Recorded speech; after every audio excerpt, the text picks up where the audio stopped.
tunapozungumzia ulemavu au makundi mbalimbali ya watu wenye ulemavu, kwanza inabidi tutambue nini maana ya ulemavu. Tunaposema ulemavu ni ile hali ya mtu kutokuwa na uwezo wa kufanya mambo fulani kwa njia ya kawaida, ambayo mambo hayo yanaweza kusababishwa na sababu za kiakili, sababu za kisaikolojia, sababu za kimwili au sababu za kihisia. Lakini jambo ambalo tunabidi kutambua kwamba ulemavu si udhaifu kama watu wanavyofikiria, lakini pia ulemavu sio ugonjwa, bali ni jambo ambalo linahitaji msaada na uangalizi kutoka katika jamii ya watu ambao wanaishi na watu hawa. Sasa ni makundi gani ya watu hawa, ya watu wenye ulemavu? Tunasema kwamba kuna baadhi ya makundi au makundi mbalimbali ya watu wenye ulemavu. Tukianza na kundi la kwanza, ni kundi ambalo linajumuisha ulemavu wa kimwili. Ulemavu wa kimwili, ili ni kundi la watu ambao ni mfano wa watu hao ni watu waliopooza, au tunasema wanaoshindwa kutembea au wenye matatizo ya kushindwa kugusa. Sasa watu hawa ni watu wa namna gani? Kwa mfano, kuna watu waliopooza, kwa mfano ni miguu au mwili, ambao wanashindwa kufanya kazi au kufanya mambo fulani kwa njia ya kawaida. Lakini pia hao watu ambao wanashindwa kugusa, kwa mfano kushika vitu, kwa mfano ni walemavu wa mikono. Unakutana na watu ambao ni mikono yao inashindwa kufanya kazi mbalimbali. Tofauti na wale wenye ulemavu wa miguu ambao wenyewe wanaweza kufanya kazi tofauti. Kwa mfano unaweza kufanya kazi stationary, kwa sababu ulemavu wao wa miguu hauwazuii wao mikono yao kufanya kazi. Naam, hilo ni kundi la kwanza ambalo tunaliona kwamba ni ulemavu wa kimwili. Kwenye kundi hili umesema ulemavu wa kimwili. Ndio. Vipi umezungumzia watu ambao wamepooza, sio? Naam. Vipi kuhusu ambao wana tuseme viungo vyao vingine havijatimia kivile, labda unakuta labda mkono hauko sawa, labda ni mguu, wao hawatuwaweki kwenye kundi hili? Hapana, na ndio maana tukasema kwamba ulemavu wa kimwili. Ulemavu wa kimwili maana yake tunapozungumzia watu hawa, na hawa watu ambao wanakosa baadhi ya viungo, kwa mfano ni mikono, miguu, au wengine unajikuta ni vidole lakini vingine havijatimia, na wenyewe tunawajumuisha pia katika kundi la watu hawa wa ulemavu wa kimwili. Na tuendelee na kundi jingine baada ya kulitazama hili la ulemavu wa kimwili. Jingine ni kundi lingine ambalo tunaweza kuliangazia katika wakati huu, ni kundi la watu wenye ulemavu wa kiakili. Kundi la watu wenye ulemavu wa kiakili ni wale watu ambao tunaona wanashindwa kufanya mambo au kutambua mambo kama watu wengine. Labda ni wana upungufu wa kiakili, labda ni kichaa, akili yao kidogo inakuwa inaonesha hali ya kutokuwa kawaida na watu wengine. Naam. Kwenye hili kundi tukisalia hapo, moja kati ya kundi ambao tunaweza tukasema lina changamoto kubwa, likihusishwa na mambo mbalimbali ambayo yamekuwa ni ya kijamii zaidi, kiimani zaidi, kwamba unakuta mtu labda hana akili yake haiko sawa kama ambavyo umezungumza hivyo, tofauti na vile ambavyo inatakiwa awe. Ndiyo. Wengi wao wanajihusisha, kuna aidha atahusishwa kwenye swala la familia yake, kwenye imani hizi bwana, kunawezekana kafanyiwa jambo halafu ndo maana akili zake zikawa vile. Lakini pia kuna wale ambao unakuta wapo kwenye, kwa sababu kundi hili pia halichagui kwamba ni familia maskini, ni familia tajiri. Kuna wale ambao pia wako kwenye familia tajiri, wakishaonekana vile anaonekana kana kwamba labda mzazi wake alifanya jambo lolote ili kusudi aweze kupata zile mali.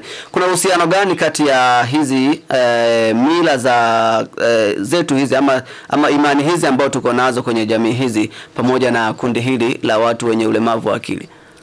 Ni mtazamo ambao jamii imekuwa nao juu ya watu hawa, lakini ukiangalia sana, mara nyingi ukizungumzia watu wenye ulemavu wa kiakili, ni vigumu sana, au kwa wakati mwingine ni kwa sababu jamii haitambui mambo haya, au haitambui ni sababu gani zinazoweza kuchangia mpaka mtu kufikia hali hii.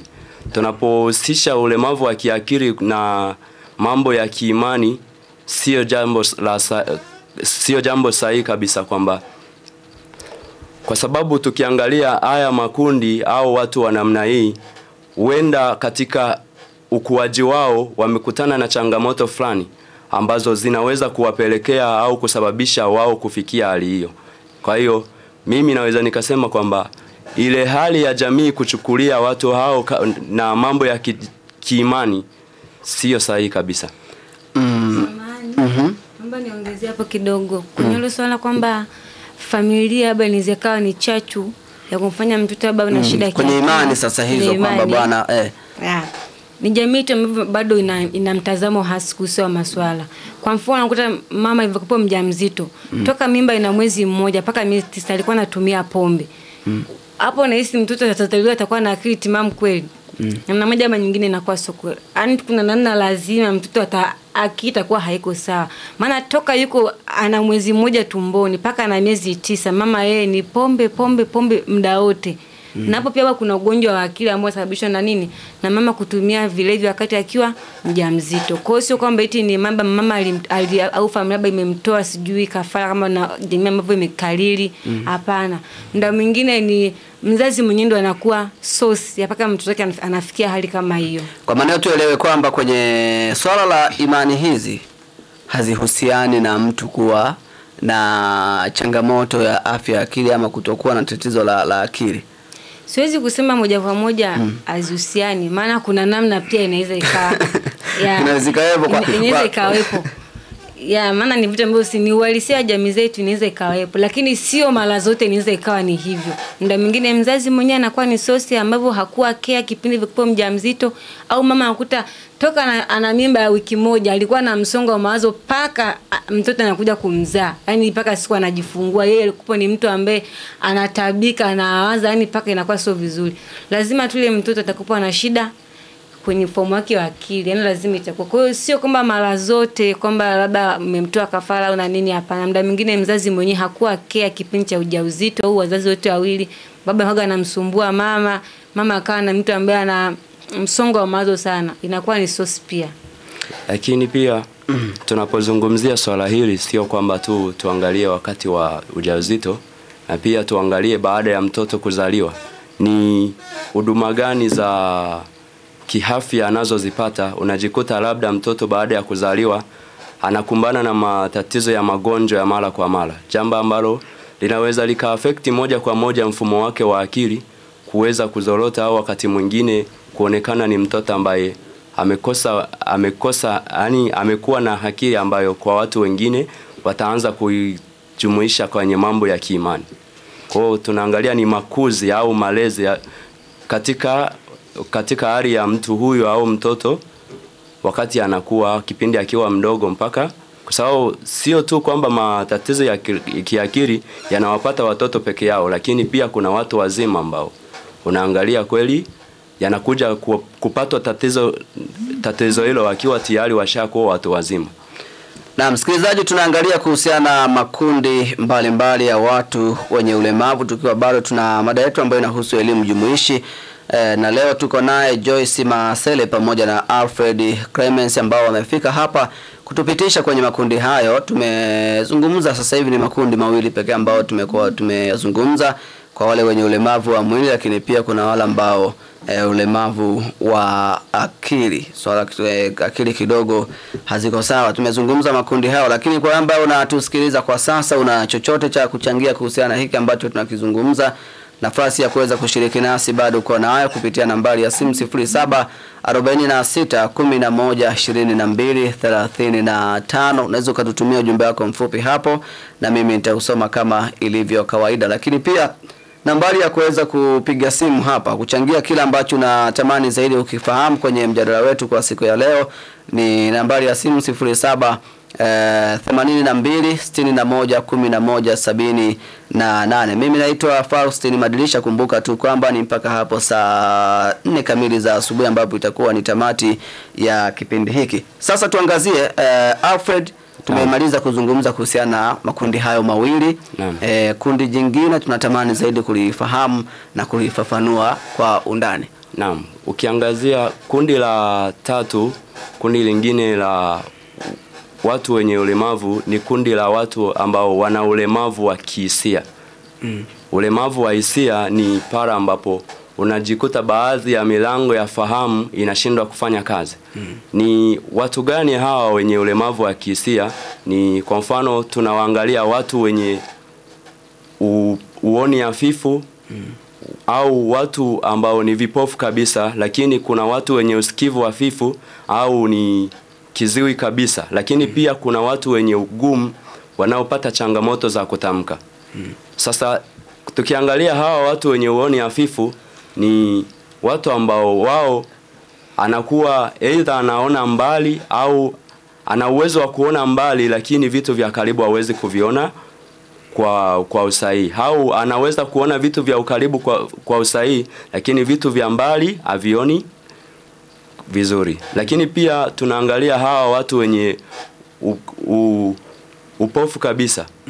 Naam, watu wengi wamewapa jina la kipofu na kwa sababu ni hawaoni. Labda hawa ni watu ambao wao wakati mwingine kuona vitu kwao ni kugumu kabisa au hawaoni kabisa. Naam. Lakini kuna hawa wenye usikivu hafifu au pamoja na wale ambao ni hawasikii kabisa. Sasa kuna wengine watu ni kwamba wenye usikivu hafifu kuna baadhi ya sauti anaweza kazisikia kulingana na mazingira, au wengine ni sauti mwenyewe kupata sauti inakuwa ni vigumu kabisa kupata sauti ambayo inazalishwa katika mazingira aliyomo. Lakini pia tunaangalia pia ni hawa watu ambao wana ugumu katika kutamka. Mara nyingi tumeona kuna baadhi ya viziwi ambao wanaongea lakini wanaweza kuongea ila asikii. Lakini pia kuna wale ambao ni vigumu kabisa kutamka maneno. Kwa hiyo tunaangalia sio lazima kwamba mtu akiwa kiziwi hawezi kuongea, lakini pia wapo ambao wanaweza wakawa na uwezo wa kuongea, wengine wakakosa kabisa.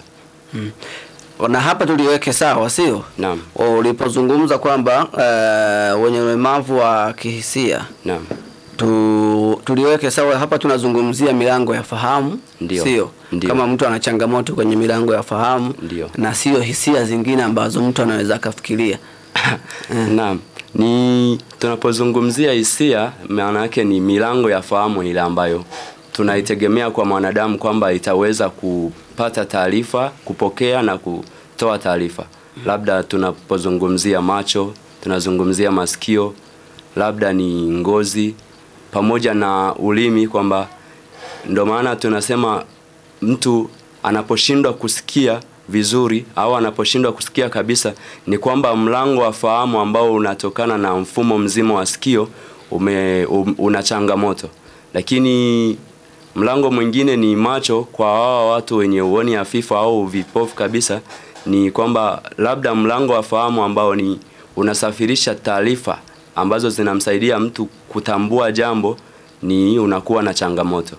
Pia na kuongea kama nilivyosema kwenye kutamka, manake unajikuta mtu anakuwa anapata shida katika kutamka maneno kwa sababu kuna labda katika ulimi kuna namna ambavyo anapata changamoto au anapata ugumu katika kutamka baadhi ya maneno au kushindwa kutamka kabisa. Na msikilizaji, kwa sasa nipitie ujumbe wako mfupi kabla tujakwenda kuangalia ulemavu ama makundi jingine la watu wenye ulemavu. Anaitwa Rama Jeyara kutoka Kasenga, sema tuko pamoja kaka Faustin mpaka tamati. Asante kwa ujumbe wako huo mfupi. Endelea kusikiliza Tabora FM, endelea kusikiliza Amka na Tabora. Lakini kwa sasa anasema kaka, habari za studio, Mzava kutoka Kiloleni. Anaomba kufahamu kutoka kwa wataalamu kuhusu tofauti wa ulemavu wa akili na afya ya akili. kuna utofauti gani kati ya ulemavu wa akili na afya ya akili? Naam, tunapozungumzia ulemavu wa kiakili ni hali ya mtu ambayo inamfanya mtu mfumo wake, yani akili yake au ubongo wake, tunasema mfumo wa akili moja kwa moja unaanzia kwenye ubongo, kwamba pala ambapo kuna baadhi ya ubongo unashindwa kufanya kazi sawa sawa na hali ya kawaida ya mwanadamu, au tunasema ni ulemavu wa akili, kwamba ubongo unashindwa kuchakata baadhi ya mambo, kwa sababu akili moja kwa moja inatoka katika ubongo wa mwanadamu. Lakini afya ya akili na naweza kusema ni ile hali ya mtu kiafya au akili yake kutokuwa, sio kwamba hana akili, lakini kuna wakati mwingine anaonekana kuwa na hali fulani hivi inayoleta changamoto kumtofautisha na watu wengine, na hiyo kusababisha kwamba aonekane kwamba ana afya ya akili. Manake sio wakati wote, lakini manake mtu mwenye ulemavu wa akili inaweza ikawa ni jambo la muda wote, lakini mwenye afya ya kiakili manake kuna wakati anakuwa vizuri na kuna wakati anapatwa na ile hali ya kuonekana kwamba akili yake haiko sawa.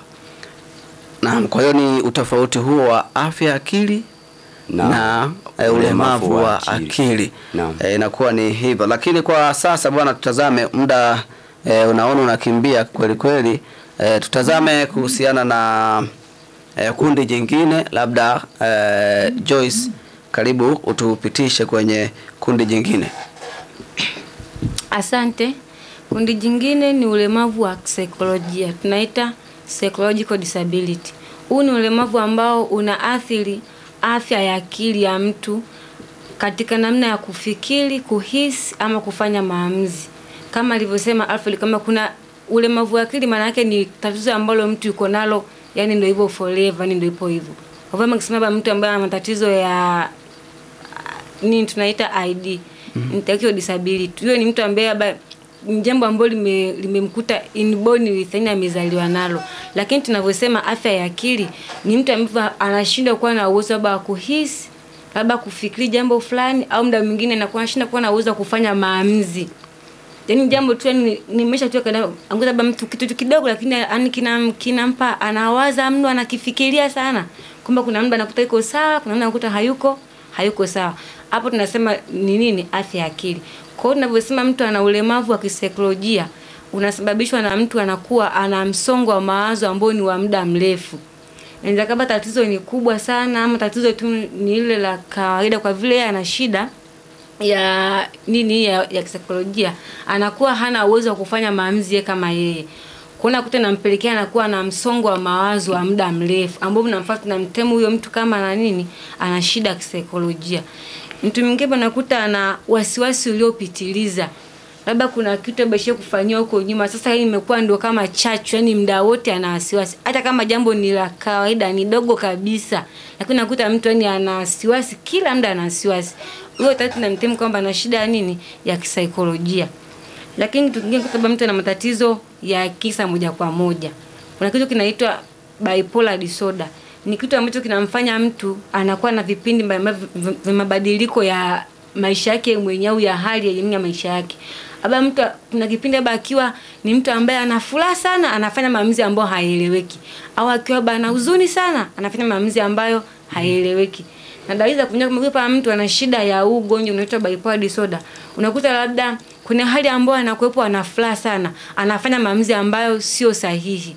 Angu kutoka kwamba mtu ndao yeye ni ana furaha, kwa hiyo unakuta labda anasema tu vitu ambavyo vieleweki, anafanya maamuzi ambayo sio sahihi, kwa sababu ndao anafanya nini, ana furaha, anakuwa anajiamini kupitiliza. Kwa sababu hiyo mtu anajiamini nini, kumbe mtu sio mzima, maana yake hapo ana shida. Mnasema hivi mtu anajiamini kiasi hicho, yani anaongea lolote, anafanya lolote. Kumbe unakuta sio mzima, ana shida.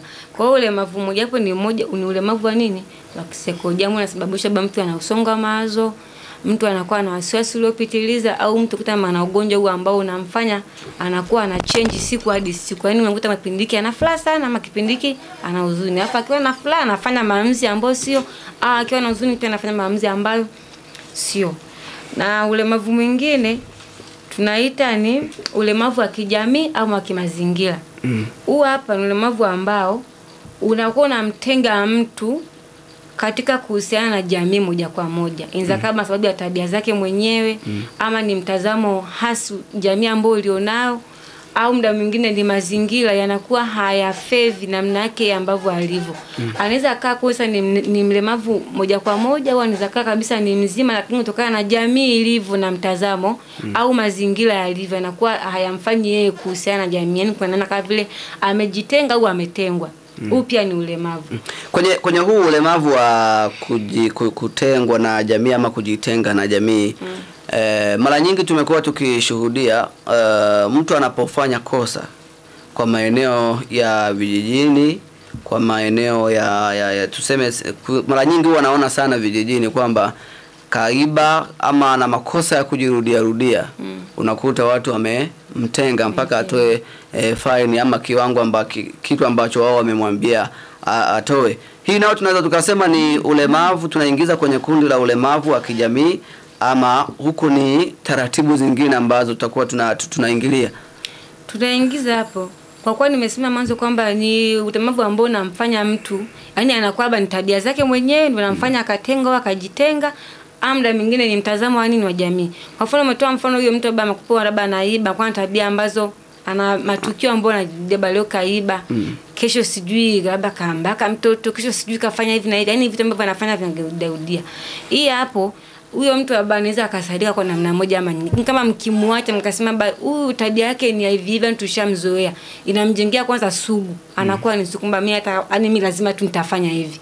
Ila kama jamii ikibadilisha ule mtazamo kama huyu mtu labda anaweza kuna namna moja mwingine anaweza kasaidika, kuna wataalamu ambao wanaweza kumsaidia wakamfanyia counseling, unasihi, mtu anaweza akanini akachange. Ila mkimwacha vile mkasema huyo ni tabia yake, inampelekea anakuwa nini, anakuwa sugu. Maana hapo itampelekea mtambagua, mtamnyanyapaa. Kwa hiyo hata una sasa anataka kufanya kazi labda kwa kukomoa, maana kama hii ndio tabia yangu, anafanya hivyo hivyo. Huo nini ni ulemavu. Na msikilizaji, huyo ni Joyce Masele ambaye ametupitisha kwenye makundi hayo ambayo ameyafahamisha hapo. Bado tunaendelea na makundi haya ya watu wenye ulemavu, tukiwa nao hapa Joyce Masele pamoja na Alfred Clemens. Mimi naitwa Faustin Madisha. Nafasi uko nayo kwa wewe, kama una swali, una chochote cha kuweza kuchangia kwenye mjadala wetu ambao unahusu makundi haya ya watu wenye ulemavu, kupitia nambari ya simu 0746112235. Hapo unaweza kutuma ujumbe wako mfupi, lakini kwa sasa pia unaweza ukapiga simu yako tukakusikiliza kile ambacho unatamani kukisikiliza, unatamani ukichangia kwenye mjadala wetu kupitia nambari ya simu 0782611178. Tunakumsikiliza hapa msikilizaji, na baadaye tunaendelea na makundi hayo. Katika line ya simu, halo. Halo bwana Madilisha. Habari ya kwako? Salama tu, kwema. Salamu, unaitwa nani, kutoka wapi? Kwa majina yangu naitwa Amos Maona. Ndio. Nipo sambamba pamoja na wataalamu wetu kipindi. Ndio. Lakini ningependa kuongezea kitu kidogo kwenye ulemavu wa kimwili. Ili kidogo kuweza kuongeza maarifa kwa msikilizaji ambaye anakuwa anatusikiliza. Ndio. Mtaalamu hapo amesema kutana na ulemavu wa akili, kipengele kimoja hapo ni kutana na swala la kupooza kwa mwili au viungo fulani vya mwili. Ningependa basi kuongezea kwa mfumo huu. Moja kwa moja jamii inatakiwa itambue kwamba kupooza kwa viungo fulani vya mwili isiwe ni ulemavu wa moja kwa moja. Tunaweza tukaweka kwenye kisababishi ambacho kinaweza kusababisha mtu au watu kuwa na aina fulani ya ulemavu. Naweza kuzungumzia kwa njia ifuatayo. Kwa mfano, labda mtu anaweza sababishwa na mshtuko fulani ambazo unaweza ukamsababishia hitilafu fulani katika mwili wake ambao ukapelekea kupooza kwa viungo fulani vya mwili. Yawezekana labda akapooza mikono, yawezekana akapooza miguu. Na kupooza kwake huko kunaweza ukawa ni kwa kudumu au yawezekana ni kwa muda tu. Na kama likitokea likawa ni tatizo la kudumu, basi hapo ndio unaweza ukasema kwamba basi hili limekuwa ni nini, kupooza au ugonjwa wake wa kupooza umesababisha tatizo la ulemavu kwake. Na kama labda litakuwa ni tatizo la muda mfupi, basi hii hapo haitakuwa kwamba ni ulemavu, bali itakuwa ni nini, ni ugonjwa ambao unaambatana na dalili mbalimbali ambazo mtu asipofuata misingi ya kitaalamu basi anaweza akajua kwamba kweli ni ulemavu. Kwa sababu ulemavu wenyewe unakuwa ni hali fulani ya kudumu. Ina maana unakuwa kutibika ni ngumu na kurudi katika hali yake mtu inakuwa ni ngumu. Labda tuseme mtu anakuwa na ulemavu wa mikono au labda mtu anakuwa na ulemavu wa miguu. Ina maana huyo mtu hatuwezi kumtibu tukafanya miguu yake ifanye kazi. Basi tunaweza tukatafuta vifaa ambavyo vinaweza vikamfanya vikamrahisishia matumizi ya viungo ambavyo vinakuwa vifanye kazi sana na watu wengine. Mfano kama hivyo, labda mtu ana matatizo labda miguu, tunaweza tukampa vifaa ambavyo tunaweza tukavitem kama assistive technology kwa kitaalamu, ambazo labda moja hapo ni wheelchair ambayo itamsaidia kuwa anatembea kutoka sehemu moja kwenda sehemu nyingine. Nadhani kwa kipengele hicho cha kupooza kwa viungo fulani vya mwili, naomba jamii pia ielewe na itambue kuhusiana na hivyo. Okay, asante, mimi nikushukuru kwa mchango wako. Asante sana, tuko pamoja sasa. Mkazungumza hivyo kuhusiana na jambo hilo la kupooza kwa baadhi ya viungo vya mwili. Amos Mahona huyo. Lakini msikilizaji, unaweza kaendelea kutupigia simu yako kupitia nambari ya simu 0746 112235. Hapo utatuma ujumbe wako mfupi. Nambari ya kuweza kupiga simu hapa ni 07 82 61 11 78. Anasema Uncle Care kutoka Bachu Zimamoto. Mimi mchango wangu kwa watu wanaotengwa na jamii kisa wizi au tabia zao ni njia ambayo inaweza kuwasaidia kurudi kwenye jamii kwa kuacha yale wanaoyafanya, maana anatengwa hawezi hata kuuziwa kitu dukani wala kufanyiwa kazi. Kwa hali hiyo kumtenga kumfanya kutamfanya atambue kuwa nimefanya kitu kibaya, kwa hiyo niache kitu ambacho kitamfanya awe vizuri katika afya yake ya akili, maana afya ya akili sio ugonjwa ila ni hali ambayo akili ikiwa sawa basi ni afya ya akili, lakini akili ikiwa na changamoto nayo na ni afya ya akili. Asante, kaandika hivyo. Asante kwa ujumbe wako mfupi. Ni jambo hilo kumtenga bwana kumeshauriwa hivyo. Anataka kujua kuna kitu kikumbuka ukikaa kidogo unajikuta umekisahau. Huo ni ulemavu au ni Saidi Idi kutoka Umanda? Kuna ile mtu kila wakati anajisahau. Kuna wakati anasahau. Hivi kuni ugonjwa ni diaspora sijui nini kwenye maile magonjwa ya nani ya afya ya akili. Nini inakuwa sijui sio diaspora nini ile bipolar sijui nini ile. Kuna nani tushawahi kuzungumza hapa. Unakaa kidogo ulikuwa na kitu unakinani alafu unasahau. Ni ugonjwa, ni tatizo la afya ya akili ama ni nini kwenye hilo? Muda mwingine mimi nikasema nizekaa sio tatizo. Kwa sababu gani? Sisi hapa ni watu, si ndio? Tuna mambo mengi tunakutana nayo. Mfano kama mimi nikiwa njiani unaweza kusema nisikusikie na nikakuona hivi alafu ukaniambia kitu mimi nisikusikie na nimekuona kabisa hivi. Alafu shangamana wewe ni njiani nimekuona. Namba mimi sijakusikia. Kwa hiyo mimi sidhani kama sijui nizakaa ni ugonjwa. Yaani I'm not sure kama ni ugonjwa. Ila tuna mambo mengi, Kama sio wanafunzi huko tuna moduli huko ngapi zinatuandama. Alafu niwe nakumbuka vitu vyote. Zani kama inawezekana ni hizi kiasi hicho. Kuna kipindi nilizungumza nafikiri na daktari. Moja kati ya vitu ambavyo alikitaja kwenye changamoto ya afya akili hii ni kwamba kuna ishu ya kusahau, yani ugonjwa wa kusahau. Nakuta yani kila wakati wewe unafanya jambo hili lakini baadaye unajikuta umesahau wakati kama ulikuwa unafanya nini. Mtu anakuambia hiki wakati huu lakini unajikuta tena yeye mwenyewe kwenye mada hiyo ameshatoka tena hayupo. Kwa hiyo yawezekana likawa ni jambo pia ambalo likawa ni tatizo, lakini kama ni la kuzidi sana sio ile mambo kuna wakati ambayo inakuwa ni kawaida. Lakini kwa sasa dakika 10 ambazo zimesalia hapa, Joyce, kama kuna cha kuongezea kwenye ulemavu huu kwenye makundi haya ya ulemavu ya watu wenye ulemavu, basi tunaweza tukaongezea. Makundi yako mengi, lakini kwa leo kundi la mwisho hapa tunaita communication disability, ulemavu wa mawasiliano. Hii hapa ni ulemavu ambao unamfanya mtu anakuwa anashindwa kuwasiliana na watu wengine kwa njia ya kawaida kama tunavyoongea hivi kawaida. Na inamface labda kwa kusema, kufikiri, muda mwingine pia hata kutafsiri lugha, kuelewa lugha anakuwa anashindwa. Na mfano wa watu kama hao ambao wana tatizo la mawasiliano ni mtu ambaye ana stamari, yani mtu ambaye ana kigugumizi kile kikali, yani yani mpaka akasema sentence moja kakamiliki. Unakuta na anapewa sema amepewa muhadhara ile mpaka atamke kwamba ndugu wageni waalikwa. Inakuwa ni tatizo, inakuwa ni changamoto. Sentence moja inatumia dakika 10 kumalizika. Kwa hiyo kwa namna kama hiyo, huyo mtu moja kwa moja inamfanya labda ajisi muda mwingine inferior. Maana labda kama anataka aseme wazo ama aseme kitu, ni vile ambavyo kutaba mtu anasema huyu anatugugumiza, atatupotezea muda, anatuchelewesha bwana. Kwa hiyo hata kuna muda labda na yeye kama labda kuna kitu anataka kusema, anataka kuongezea, anataka kuchangia, kwa vile ambavyo hali yake ilivyo anakuwa anakuta shida kwenye kuwasiliana. Anakaa kimya tu muda wote, yani anakaa kimya. Maana hata kama akisema hamtompa nafasi afanye na kumsikiliza, kwa vile ambavyo ana nini, ana ile hali ya kigugumizi.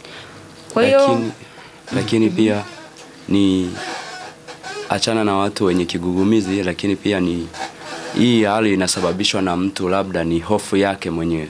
Najikuta ni moja kwa moja mtu anatengeneza ile hofu yani ni namna gani anashindwa, ni namna gani ya kuweza kuongea mbele ya watu, au akiwa kwenye kundi la watu mwenyewe anakuwa na hofu. Ana uwezo wa kuongea vizuri, lakini sasa kutokana na kwamba mwenyewe muda wote ni anaoga. Kigugumizi kinaweza kutokea wakati wowote. Ndio.